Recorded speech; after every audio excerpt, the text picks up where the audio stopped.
오늘은 지난주에 이어서 순종의 삶에 대해서 말씀을 나누려고 합니다. 지난주의 말씀을 다시 한번 조금만 좀 복습해서 드리면, 영적으로 태어난 사람은 영적 믿음을 갖는다 말씀을 드렸습니다. 거듭난 사람은 하나님을 믿고 또 하나님이 믿어지고 하나님을 신뢰하는 사람입니다. 하나님을 믿는 사람의 그러면 생활이 어떤가? 제가 지난주에 아브라함의 예를 들면서 두 가지를 말씀을 드렸습니다. 하나는 하나님의 말씀을 듣는 삶이 믿음 생활이다. 이런 믿음 생활에 다른 데서 찾을 거 없습니다. 내가 얼마나 하나님의 말씀을 들으려고 하고 또 듣고 있고 가까이 하는가. 하나님의 음성을 듣는 것이죠. 하나님의 음성을 듣는다고 할 때 이상한 데 가서 이상한 소리를 들으셔도 안 됩니다.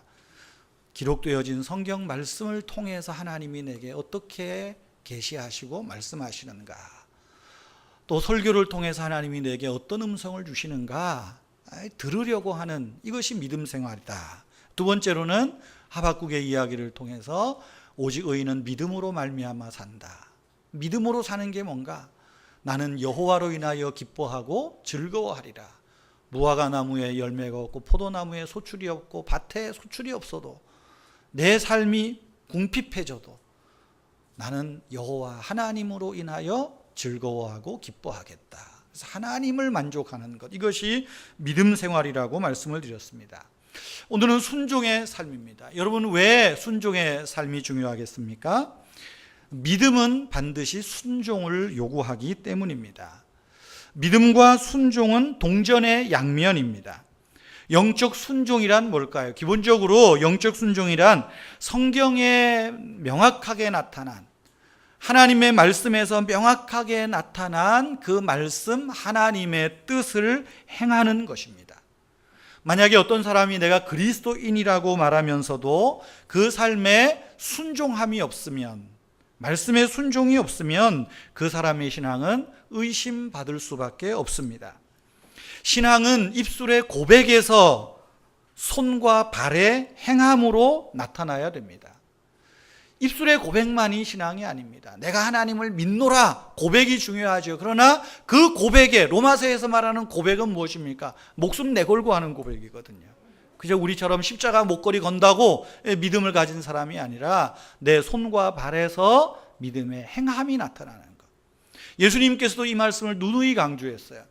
사도 요한이 요한복음에서 주님의 말씀을 이렇게 이야기하고 있죠. 요한복음 8장 31절에 보면 예수께서 자기를 믿은 유대인들에게 이르시되, 여기 보세요. 믿은 사람들에게 말해요. 뭐라고 말합니까? 너희가 내 말에 거하면, 나를 믿으면 내 말에 거해야 된다. 거한다는 건 순종한다 혹은 행한다, 이렇게도 볼 수 있죠. 그러면 내 제자가 될 것이라.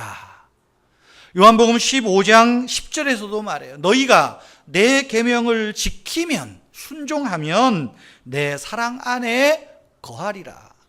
믿음과 순종의 이야기입니다.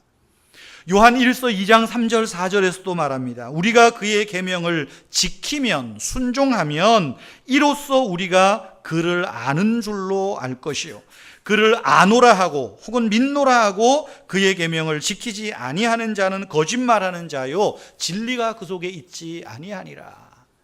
믿노라 하고 행함이 없어요. 진리가 그 속에 없다고, 거짓말하는 자라고 이야기합니다. 어떤 의미입니까? 종교개혁자 칼빈은 그런 말을 했어요. 순종할수록 하나님을 알아간다. 진정한 순종은 하나님을 알아가는데 필수적인 요소다 이야기하고 있습니다. 예수 그리스도를 믿는다고 고백하는 사람들은 주의 말씀에 순종함으로 그 신앙을 보여야 된다는 거예요. 행함으로 나타나는 삶, 다시 말하면 순종이야말로 향기로운 제물로 나를 하나님께 드리는 영적 예배라는 것입니다. 우리의 삶에서 순종함이 없이 이 자리에 나와 예배드리는 이것이 중요한 것이 아니라 내 삶에서 말씀에 거하고 말씀에 순종하는 이것이 하나님이 받으심직한 향기로운 제물의 예배라는 것입니다. 참된 신자들은 마지못해서 순종하는 게 아니에요. 물론 억지로라도 순종할 때가 있어야 돼요. 그러나 마지못해서의 순종이 아니라 마음 깊은 곳에서 우러러 나와서 하는 순종, 단호한 결단을 가지고 하는 순종이어야 된다는 것입니다. 그래서 믿는다는 것은 곧 순종한다는 말이에요. 앤드류 머레이라고 하는 신학 박사는 그런 말을 해서 순종이라는 책에서 예수를 믿는 순간 우리 모두는 순종의 학교에 입학한 것이다. 예수를 믿는다는 건 이제 순종의 학교예요. 그래서 순종을 연습하고 순종하는 걸 배워나가는 것, 이게 믿음의 삶이요 신앙의 삶이라는 것입니다. 왜 또 순종해야 될까요? 그것은 하나님의 명령이기 때문에 그렇습니다. 복음은 하나님의 명령이에요. 말씀은 하나님의 명령이기 때문에 순종해야 됩니다. 여러분, 순종하면 복을 받는 줄 믿으시기 바랍니다. 순종하면 복 받아요. 주 예수를 믿으라 명령이에요. 어떤 복을 받아요? 믿으면, 순종하면 하나님의 자녀가 됩니다. 순종하면 내 죄가 용서받습니다. 순종하면 구원의 복을 누려요. 내 영혼이 깨끗하게 돼요. 베드로전서 1장 22절에 보면 너희가 진리를 순종함으로 너희 영혼을 깨끗하게 하였다. 순종함으로 영혼을 깨끗하게 했다 말하고 있죠. 전도하라 명령입니다. 그 전도하라는 명령에 순종하면 어떤 복이 있습니까? 다니엘서 12장 1절 2절에 보면 하늘의 별과 같이 빛나게 하겠다. 많은 사람을 옳은 길로 인도하는 자는 하늘의 별과 같이 빛나게 하겠다. 전도하라. 명령에 순종하는 자에게 그런 복이 있는 거죠. 맡은 일에 충성하라. 여러분, 충성에 순종을 할 때 어떻습니까? 생명의 면류관을, 의의 면류관을 너에게 주리라 말하고 있는 거죠. 부모를 공경하라. 공경하면 땅에서 잘되고 장수하리라. 이 땅에서의 장수말이 아니죠. 하늘나라에서 하나님과 더불어 동행하는 놀라운 은혜, 축복이 있다는 것입니다. 여러분, 순종은 하나님의 명령을, 성경은 하나님의 명령을 담고 있는 거예요. 그래서 성령 하나님께서는 우리 구원받은 신자들에게 하나님께 순종하고 하나님의 길을 걷고 싶어하는 그 의지를 우리 마음속에 부어주셔요. 그래서 우리는 성령께서 주시는 그 거룩한 부담을 가지고 우리는 날마다 이 순종의 학교에서 순종을 연습해 가는 거예요. 믿음이 온전해지기까지 나아가는 거예요. 이것을 우리는 흔히 성화라고 말하죠. 성령께서 우리 안에 순종하고픈 열망, 그 열망에 또한 순종하는 거죠. 여러분, 순종이라는 말, 현대사회에서는 굉장히 좀 좋아하는 말은 아닌 것 같아요. 요즘은 순종 그러면 수직적인 관계를 늘 생각을 하죠. 부모님과 자녀, 혹은 주인과 종, 상관과 부하, 늘 이런 선생과 학생, 순종. 요즘 학교에서 선생님과 아이들 관계도 좀 뭐라 그리고 꿀밤 한 대 때리면 반방 되던데면요, 찍어가지고 보낸다면요, 그것도 그 부모도 또 못됐어. 부모도 또 네가 누군데 내 애를 때려 그리고 또 쫓아온다면요. 우리 교회 선생님들 많으시지만 기분 나빠서 하겠어요 이거. 요즘은 이 수평사회라, 이게 수평사회. 그래서 현대에서 순종, 이렇게 매력 있는 말은 아니에요. 순종이라는 말이 어떤 의미입니까? 국어사전에 보면 이렇게 나와 있더라고요. 순종이란 순순히 따른다, 다른 사람 혹은 윗사람의 말이나 의견 따위에 순순히 따름, 이렇게 설명을 하고 있어요. 여러분, 이 사전적인 의미와 함께 성경에서 말하는 순종의 의미는 어떨까요? 성경은 조금 더 이것을 실천적으로 이야기하고 있어요. 의견에 따른다는 말이 뭘까? 순순히 따른다는 말이 뭘까요? 오늘 본문 6장에서 그 이야기를 잘 해주고 있습니다. 순종이란 내어준다는 말이에요. 드린다는 말입니다. 나를 준다는 거예요. 내 인격을 그분에게 드리는 게 순종이에요. 부모를 공경한다. 그 부모에게 공경한다는 말은 곧 나를, 내 인격을 부모님께 드리는 거예요. 6장 12절 말씀 보세요. 너희는 죄가 너희 죽을 몸을 지배하지 못하게 하여 몸의 사욕에 순종하지 말고 또한 너희 지체를 불의의 무기로 죄에게 내주지 말고. 이 보세요. 순종하지 말고 내주지 말고 같은 말이죠. 순종한다는 말은 내어준다는 말이에요. 나를 드린다. 뒤에도 말하죠. 그렇게 하지 말고 오직 너희 자신을 죽은 자 가운데서 다시 살아난 자 같이 하나님께 드리며 순종하며 나를 내어드리는 거예요. 하나님께 드리라. 오늘 로마서 6장에서 말하는 순종은 나를 내어드리는 거예요. 높은 사람에게 나를 드리는 것이 순종이에요. 앞에서는 끄떡거리면서 마음으로 동의하지 않는 것은 어찌 보면 참다운 순종이 아니겠죠. 또 더 나아가서 로마서 6장에 보면 이 순종은 누구에게 속해 있느냐, 소속의 이야기이기도 합니다. 16절 보세요. 너희 자신을 종으로 내주어 누구에게 순종하든지 그 순종함을 받은 자의 종이 되는 줄을 알지 못하느냐. 내가 누군가에게 순종한다는 것, 나를 내어준다는 것은 그 사람의 종이 된다는 행위고 그 사람에게 소속돼 있다는 그런 이야기입니다. 여러분은 어디에다가 여러분의 인격을, 여러분의 삶을 내어주시겠습니까? 누구에게 속한 종이 되고 싶습니까? 18절에 보면 신자는 누구에게 속한 종인가를 이렇게 말하죠. 죄로부터 해방되어 의에게 종이 되었다. 다시 말하면 죄에서 해방되어 의에 속했다는 거죠. 그러므로 의에 하나님에게 순종하는 삶을 살아야 된다는 것입니다. 예수를 믿는 순간 우리는 죄의 종이 아니라 의의 종이 된 줄로 믿으시기를 바랍니다. 죄의 종은 불의의 자신을 내어주지만 육신의 썩어질 지체, 이 지체의 욕망을 채우는데 나를 내어주지만 의의 종은, 하나님께 속한 종은 나를 하나님께 내어드린다는 것이죠. 그러면 사랑하는 성도 여러분, 우리의 삶이 향기로운 제물로 하나님께 드려지는 순종의 삶을 살기 위해서 우리는 어떻게 해야 되겠습니까? 첫 번째는 하나님께 우리의 몸을 드려야 합니다. 몸을 드리는 거예요. 13절 다시 한번 읽겠습니다. 13절 같이 읽습니다.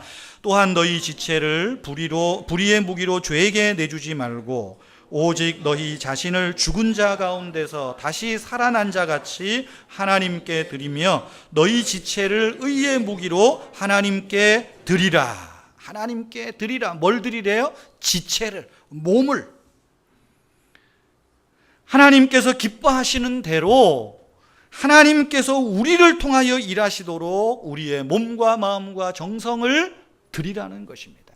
여기에 우리의 몸을 드린다, 지체를 드린다는 것은 단지 육신만의 이야기가 아니죠. 우리의 인격과 우리의 가치관과 우리의 시간과 우리의 전 삶입니다. 전방위적 삶입니다. 주일날 교회 안에 와서 예배하는 이 거룩한 시간만의 순종이 아니라 우리의 일상의 삶에서도, 학교에서도, 직장에서도, 사업장에서도 하나님께 나를 드리는 마음으로 일하는 거예요. 이것이 순종이라는 말입니다. 전방위적인 순종이에요. 토마스 아 캠퍼스는 이렇게 기도하면서 하루를 시작했다 그래요. 주님의 뜻을 따라, 그리고 주님의 원하시는 일을 주님께서 하시는 때에 나를 통하여 행하게 하옵소서. 주님이 원하시는 일, 주님의 원하시는 뜻, 주님의 원하시는 시간에 나로 하여금 그 일에 쓰임받게 하옵소서. 내 삶을, 내 전부를 주 앞에 드린다는 것입니다. 우리의 몸을 드린다, 지체를 드린다, 우리의 삶의 전방위적인 순종을 말합니다. 교회에서는 천사의 얼굴을 하다가 직장에 가서는 돌변하는 그런 것이 아닙니다. 찬송을 부를 때는 거룩하게 하다가 밖에 나가서는 찬송도 잊어먹고, 목사님들하고 여행을 하면서 느낀 게 있어요. 목사님들도 찬송을 1절부터 4절까지 잘 모르시더라고. 물론 이제 목사님들도 여행을 하다 보면 이제 풀어지기 위해서 유행가도 부릅니다. 꽃피는 동백섬도 제가 불렀어요. 그렇다고 해서 그거를 또 가사를 또 다 아느냐? 참 가보니까 목사가 놀 줄도 몰라요. 뭐 노래를 가사를 처음부터 끝까지 아나. 뭐 돌아가면서 시켜가지고 저는 이제 스마트폰에다가 그래도 내가 고상한 목사인데 고상한 노래를 해야지 뭘 노래야. 그러다가 내 맘의 강물이라는 그 가곡을 근데 가사가 잘 모르겠어요. 막 썼어요. 딱 써놓으니까 자, 저 뒤에 있는 최봉환 변혜령 목사님 부부 나와서 뭐 노래를 하래요. 그래서 또 내가 탁 가곡을 수많은 날은 떠나가 그러니까 막 나를 처음 본 목사님들은 다 반해가지고 뭐 참 이게 우리의 삶이죠. 우리의 삶이죠. 전방위적인 순종의 삶이라는 건 그것이 아닙니다. 초지일관의 삶입니다. 사람이 많은 곳에서는 순한 양처럼 있다가 집으로 돌아가면 날카로운 발톱을 드러내는 고양이 같이 돼서 남편 핥히고 아내 마음을 핥히는 쓴소리 내뱉는 이것이 삶을 드리는 것이 아닙니다. 충동적으로 한 번 순종한 거를 그냥 천국 갈 때까지 울거먹는 거 하나님께서 그럴 거예요. 너의 순종은 함량미달이다. 막 그러실 것 같아요. 여러분 순종, 너의 몸을 드린다. 질적인 순종입니다. 여러분 순종의 질은 순종의 범위와 비례해요. 질이 좋아야 돼요. 그 질이 좋은 범위도 넓어져요. 우리가 어떤 물건에 값을 매기면 값이 어떻게 됩니까? 질에 따라서 값이 고가로 매겨지잖아요. 그죠? 순금과 18K는 분명히 다르죠? 18K와 14K도 값이 다릅니다. 똑같이 사면 멍청한 거죠.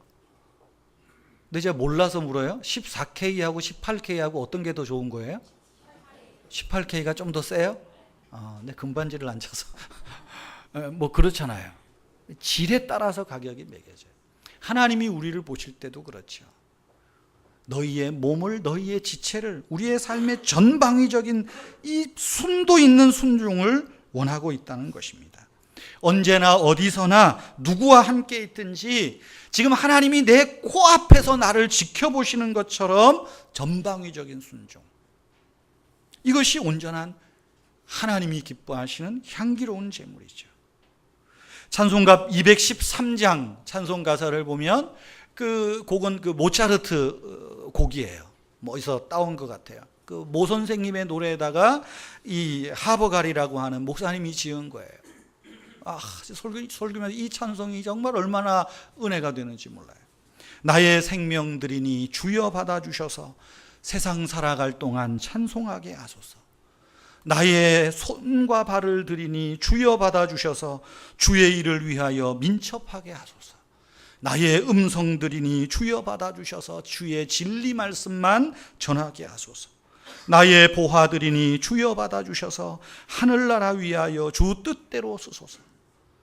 나의 시간 드리니 주여 받아주셔서 평생토록 주 위에 봉사하게 하소서. 여기 보세요. 나의 생명 드립니다. 손과 발, 음성, 보화, 시간, 이게 우리의 지체를 내어드리는 것입니다. 두 번째로 향기로운 제물로서의 순종은 어떤 순종입니까? 반복되는 말씀이지만 하나님의 말씀에 순종해야 됩니다. 오늘날 우리가 순종을 이야기하면 뭐 교회에서 목사에게 순종 잘해야 된다고, 여러분 저에게 순종하실 필요는 없습니다. 저의 말이 하나님의 말씀에 어긋나지 않으면 순종하셔야 돼요. 근데 목사가 뭐 목사답지도 않은데 맨날 목에 힘이나 주고 목사에게 순종해야 복을 받습니다. 그래서 그렇게 그런 순종 안 해도 복 받습니다. 순종 안 해도. 하나님의 말씀에 대한 순종이에요. 말씀에 대한 순종. 하나님의 말씀을 듣는 것이 믿음 생활이에요. 그러나 듣는 것에 머물러 있으면 안 됩니다. 듣고 믿을 뿐 아니라 순종하는 데까지 나아가야 돼요.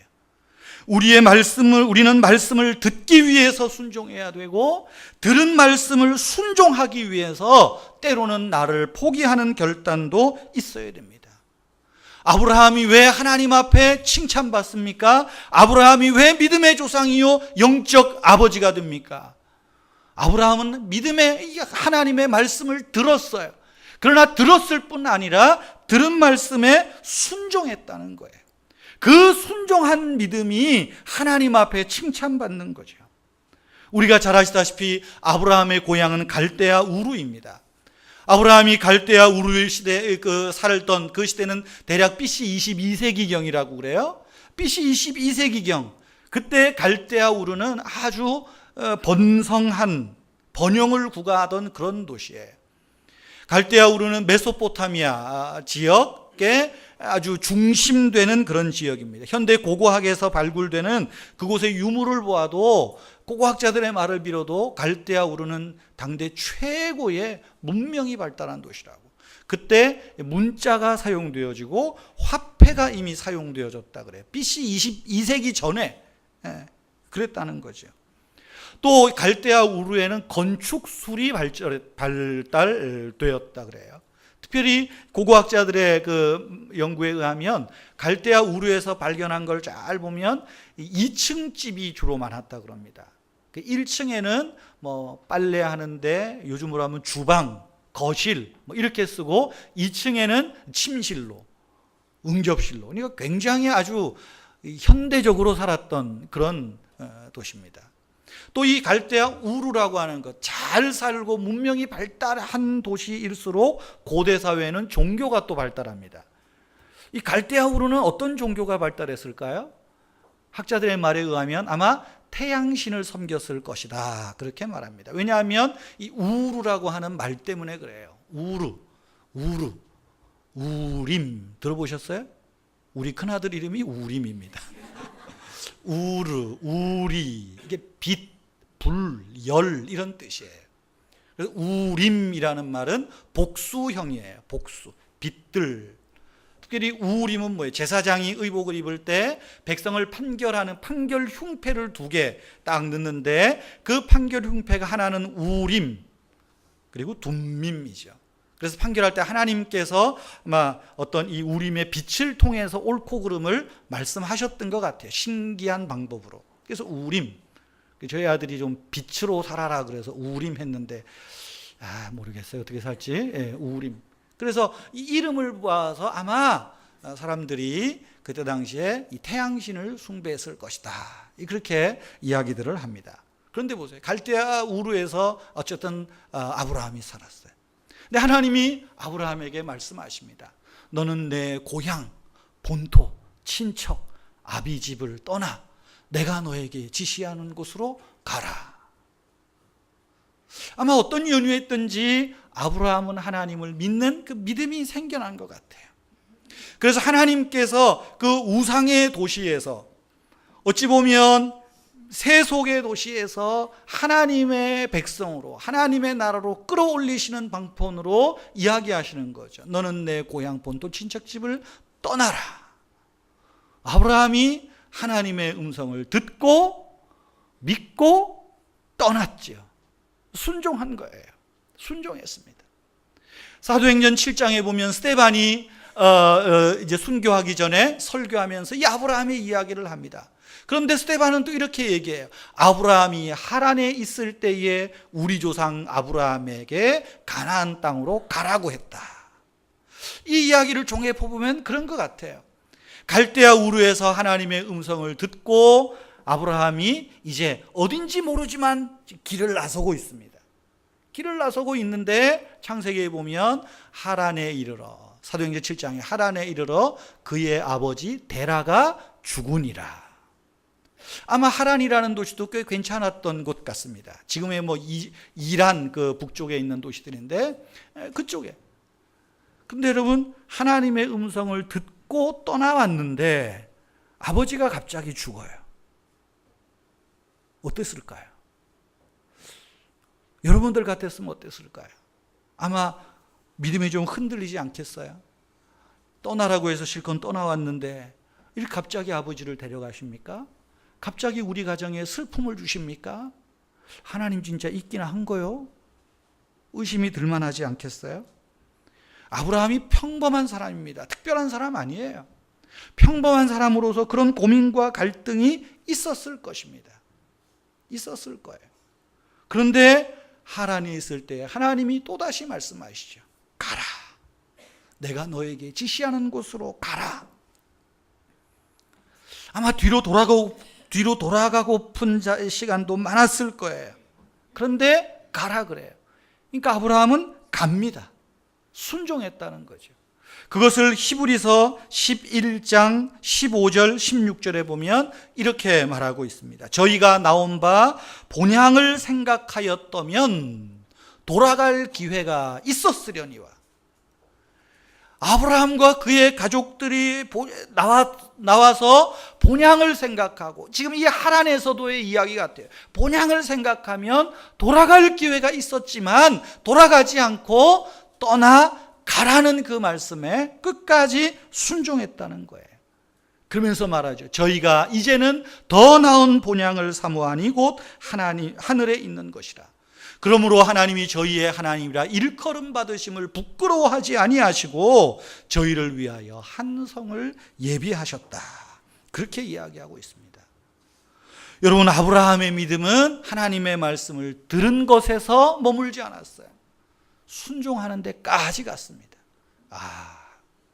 하나님 말씀이 다 옳아, 이것이 아니라 다 옳습니다. 그래, 내가 그 말씀에 나를 드리겠습니다. 나를 내어 드리겠습니다. 라고 하는 것입니다. 여러분, 우리들 역시 마찬가지입니다. 떠난다는 것, 이것은 하나님께서 당신의 백성으로, 자녀로 부르시는 출발점입니다. 그리스도를 모를 때 즐겼던 죄악에서 우리에게도 떠나라고 말해요. 자기 중심적인 일, 자기 중심적인 생각에서 떠나라고 말합니다. 세상적인 풍습과 유행에 젖어 있는 가치관에서 떠나는 일들, 이것에서부터 우리의 순종의 삶이 시작된다는 거예요. 떠나지 않고서는 축복의 자리에 설 수 없습니다. 여러분을 통해서 하나님께서는 여러분의 가족이 복받기를 원하시고 하나님께서 여러분을 구원의 근원으로 택하시기 위해서 지금도 말씀하세요. 떠나가라고 말하는 거예요. 여러분, 19절 하반절 말씀도 보세요. 이제는 너희 지체를 의에게 종으로 내주어 거룩함에 이르라. 이제는 무엇입니까? 떠나는 거죠. 죄의 종에서 떠나고 죄의 이 습관에서 떠나서 이제는 의에게 종으로 나를 내주라. 가라는 것입니다. 가라는 거예요. 사랑하는 성도 여러분, 여러분이 하나님의 말씀에, 하나님의 뜻에 순종하고자 할 때 가로막고 있는 것이 무엇입니까? 하나님의 말씀을 깨달으면서도 온전히 순종하지 못하는 이유가 무엇입니까? 여전히 갈대아 우르에 눌러 앉아 있지는 않는가요? 아니, 하란에 눌러 앉아 있지는 않습니까? 용기를 내십시오. 나온 바 본향을 생각하면 돌아갈 기회가 있었으려니와 그러나 저희는 이제 하늘에 있는 본향을 바라보고 나아갔다. 그렇게 말씀하고 있습니다. 사랑하는 성도 여러분, 우리는 나그네들입니다. 우리의 본향은 대한민국이 아니라 하나님께서 함께 하시는 그곳 천국입니다. 이 나그네 길에서 우리는 지금 당장 내일 무슨 일을 당할지 몰라요. 어떤 환난과 문제가 닥쳐올지 예감할 수 없어요. 떠나라 그래서 떠나왔는데, 내가 하나님 앞에 내 삶을 드리는데, 하나님 앞에 예배의 삶을 하고 믿음의 삶을 하겠다고 다짐하는데 내 형편이 나아지지 않습니다. 아브라함에게 그의 아버지가 돌아가시는 것처럼 낭패를 보는 일이 있을 수 있어요. 사업이 꼬일 때도 있어요. 인간관계가 틀어질 때가 있을 수 있어요. 때로는 의심이 생길 때도 있을 수 있어요. 그러나 돌아가지 마십시오. 오히려 용기를 내어서 가는 데까지 가야 돼요. 가는 데까지. 믿음의 세계로, 의의 세계로, 하나님이 예비하신 본향의 나라로 나아가야 된다는 것입니다. 여러분, 그럴 때에 하나님께서 우리를 축복의 자리, 은혜의 자리, 약속의 땅, 가나안 땅으로 가게 할 줄로 믿습니다. 고아의 아버지라고 불리우는 조지 뮬러 목사님이죠. 1800년대에 영국에서 목회하면서 또 고아원을 이렇게 세워서 했습니다. 2500명이나 되는 고아들을 길러냈다고 합니다. 근데 이 조지 뮬러 목사님이 운영하시던 고아원에서 자란 아이들은 시시하지 않았대요. 남들이 보면 다 중산층의 아이들처럼 아주 막 기름도 번지르르하고 잘 입고 잘 배우고 뭐 그렇게 자랐다고 합니다. 뭐 그때 무슨 뭐 사회 복지 정책이 잘 돼 있겠습니까? 어렵게 고아원을 운영하면서도 뭐 그렇게 아주 훌륭하게 아이들을 길러냈다 그래요. 우리가 뭐 너무도 많이 들었던 이야기입니다. 하루는 아침에 먹을 게 다 떨어졌습니다. 먹을 게 다 떨어졌어요. 그렇지만 아이들을 다 식탁에 불러놓고 빵과 컵을 이렇게 다 앞에다 빈 컵이죠. 놓고서 이 조지 뮬러 목사님이 이렇게 기도했다고 합니다. 신실하신 하나님, 하나님께서 오늘 아침에도 우리에게 식탁을 차려주시니 감사합니다. 그랬더니 초인종이 울렸다 그러죠. 초인종 울려 나가봤더니 그 고아원 그 가까운 길에 지나가던 그 우유차가 그만 고장이 나서 그곳에서 수리를 하는데 이게 언제 끝날지 모르는 거예요. 신선한 우유를 공급해야 되는데 시간 내에 오늘 내로는 못 갈 것 같은데 이 운전기사가 번뜩 생각이 난 거죠.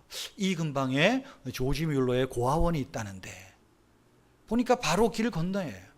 그래서 와서는 초인종을 누르고 저 차에 있는 우유를 가져다가 드십시오. 이 말이 끝나기가 또 무섭게 빵 공장에서 빵가게에서 빵을 가득 실은 가득 수레에 싣고 와서는 내가 이 빵을 이 고아원을 위해서 만들어 놓으라고 좀 늦어서 미안하다고 오히려 미안하다 그리고 내놓았다 그래요. 그래서 아주 배불리 먹고 남았다고 합니다. 뭐 너무 많이 아마 들었을 거예요. 그 일화가 너무 유명하죠. 우리는 평생 좀 이런 일이 한 번만 있어도 얼마나 좋겠어요. 아마 한 번도 경험하지 못하는데 이 조지 뮬러 목사님은 5만 번 경험했다 그래요. 그게 뭐 기도의 삶을 살았다는 거죠. 매 순간 맡기고 하나님이 공급하시는 것을 내가 응답했다. 그렇게 이야기합니다. 그 비결이 뭘까요?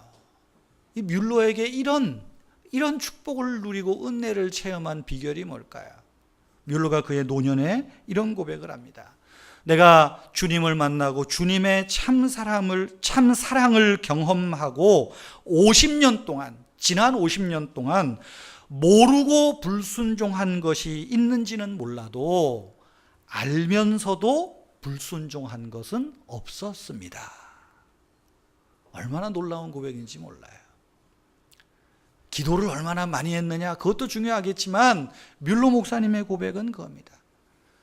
내가 모르고 불순종한 것이 혹 있는지 몰라도 알면서도 불순종한 것은 하나도 없는 것 같습니다. 철저하게 자신을 드리는 순종이죠. 철저하게 말씀에 순종하는 거죠. 이런 자에게 하나님이 주시는 은혜와 축복을 간증하고 있는 것입니다. 여러분, 우리의 삶의 전방위적인 영역에서 우리의 몸을 내어드리고 인격을 내어드리고 음성과 시간과 손과 발을 주님 앞에 내어드리고 하나님의 말씀에 순종하려고 하는 여러분, 그런 사람에게 하나님이 무엇을 아끼시겠습니까? 하늘 문을 여시고 보배로운 하늘의 자원들을 마구 부어주시지 않겠습니까? 여러분, 혹시 우리는 신앙생활하면서 옆에 사람들과 너무 잘 비교하지는 않습니까? 한국 사람들의 특징은 잘 비교한다 그래요. 늘 이렇게 비교적 내가 저분보다 낫다 그러면 이 정도만 해도 괜찮지 그런다고 합니다. 그런다 그래요. 우리가 신앙생활을 하면서도 내가 내 옆에 앉은 이분하고 비교해 보니까 그래도 내가 좀 더 기도하고 그래도 내가 좀 더 난 것 같아. 혹 이렇게 생각하면서 이 정도면 됐어. 혹 이렇게 생각하시는 분 계세요? 꿈을 깨셔야 됩니다. 이왕이면 우리의 믿음의 눈을 열어서 아브라함의 믿음을 보게 하시고 아브라함의 순종을 보게 하시고 조지 뮬러 목사님의 순종을 보게 하시고 주기철 목사님의 순종을 보게 하시고 한경직 목사님의 순종을 보게 하시고 여러분 좀 이런 차원을 높여야 되지 않을까, 그런 생각입니다. 하나님이 부르시면 그 명령에 순종하고 그 말씀대로 따르겠습니다. 내가 여기서뿐만이 아니라 어디서든지 내 삶을 갈아엎어서라도 하나님의 뜻을 이루어 가겠습니다. 이런 기도가 저와 여러분의 기도가 되기를 바랍니다. 하나님에 대한 진정한 알은 순종으로부터 온다. 칼빈 선생이 이야기합니다. 사랑하는 성도 여러분, 너희 지체를 하나님이 기뻐하시는 산 제물로 드리라고 말합니다. 오늘 본문 6장 13절에서도 말합니다. 너희 지체를 의의 무기로 하나님께 드리라. 하나님의 말씀이 있으면 때로 내 생각과 맞지 않아도 순종하십시다. 하나님의 말씀이 있으면 거기에 내 의지를 포기하십시다. 그럴 때에 하나님께서 우리를 놀라운 길로 은혜의 세계에서 하나님의 은혜를 풍요롭게 누리게 하는 그 축복이 있는 줄 믿습니다. 우리의 일생이 예수 따라가며 예수 순종하는 삶이 되기를 주의 이름으로 축원합니다. 우리